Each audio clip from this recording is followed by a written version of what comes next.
Hey guys, welcome back to my channel and day 18 of Inktober, and today is part 2 of Krampus.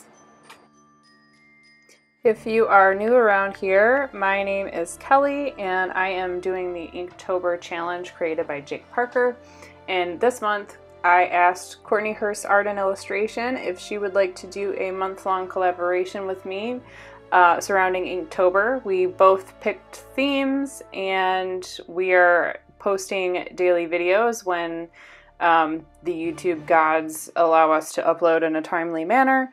And on each one of those videos we are putting words of the day in the comments, and you can comment that word on any of the videos at any time to be entered in the giveaway that we are going to be doing on November 3rd in the live stream fashion. So if you're interested in that, I will have a card pop up here and you can check out all the info about the giveaway. Now on to Krampus. Bad Santa, meet Krampus, a half-goat, half-demon, horrific beast who literally beats people into being nice and not naughty. Krampus isn't exactly the stuff of dreams. Bearing horns, dark hair, and fangs, the anti-Saint Nicholas comes with a chain and bells that he lashes about, along with a bundle of birch sticks meant to swat naughty children. He then hauls the bad kids down to the underworld. Krampus, whose name is derived from the German word Krampen, meaning claw, is said to be the son of Hel in Norse mythology.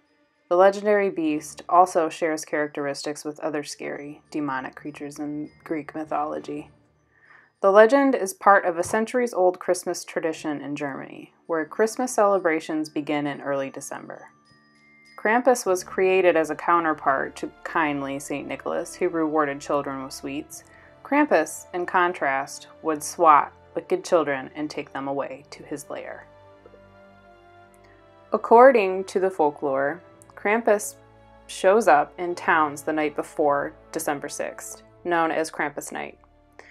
December 6th also happens to be St. Nicholas Day, when German children look outside their door to see if in the shoe or boot they had left out the night before contains either presents, a reward for good behavior, or a rod. Krampus's frightening presence was suppressed for many years, but Krampus is making a comeback now, thanks partly to the bah humbug attitude in pulp culture, with people searching for ways to celebrate the season in non-traditional ways. For its part, Austria is attempting to commercialize the harsh persona of Krampus by selling chocolates, figurines, and collectible horns. So there are already complaints that Krampus is becoming too commercialized.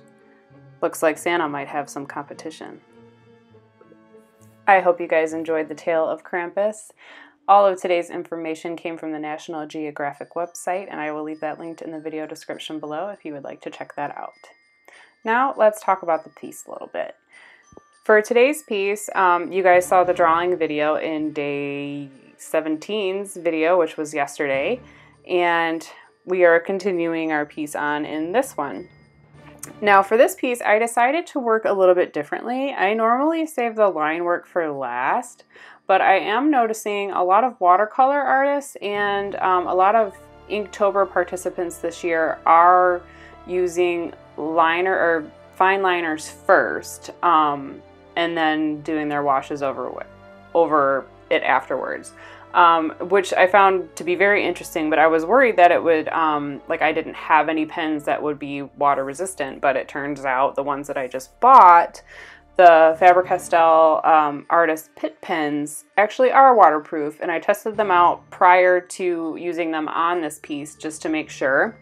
And it worked out really well, because in the last couple pieces I was losing my lines a little bit because I was using a light box to transfer my sketch instead of transfer paper, so the graphite would just up and disappear on me. So this worked out really well, and I'm very excited to try this technique in the future in some of my watercolor pieces.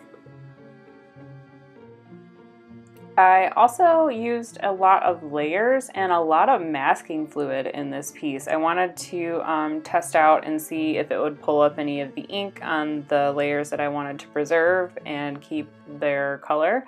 especially for the red, because like the white around the hood and then the horns and then the chain, like, were all there, and they were always they were light.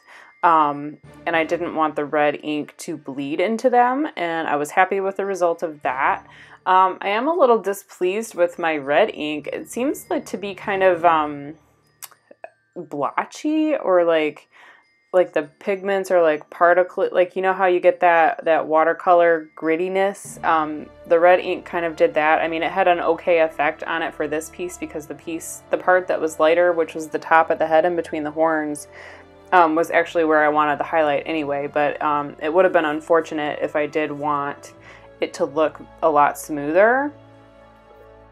And I know it's not the paper, because I'm using a high quality paper. I'm using the Arches hot pressed 140-pound watercolor paper, and I haven't had a problem with it, and I've used it on like the last 6 pieces. So I'm definitely not thinking it's the paper, and I'm thinking it's more of the ink. But there is a possibility, you know, that I might not have shooken it enough. You know, I was getting pretty antsy. It was getting towards the end of the day, and I was excited to put the red on, because that's, you know, some of the detail that I really wanted to get in there.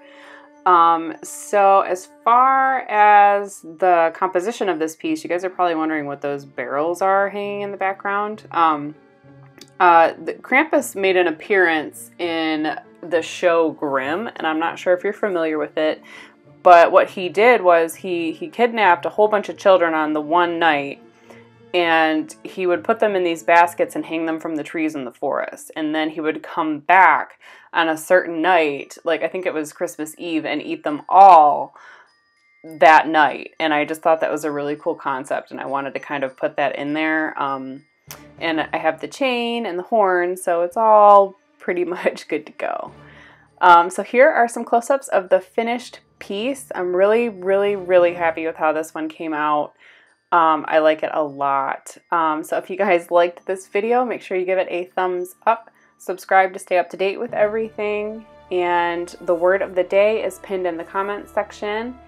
Don't forget to pop over to Courtney's channel today to see what she's doing and what story she's telling. She's writing some really awesome stories to go along with the prompts, and they are amazing. So the collaboration playlist is on your screen, and I will see you guys tomorrow.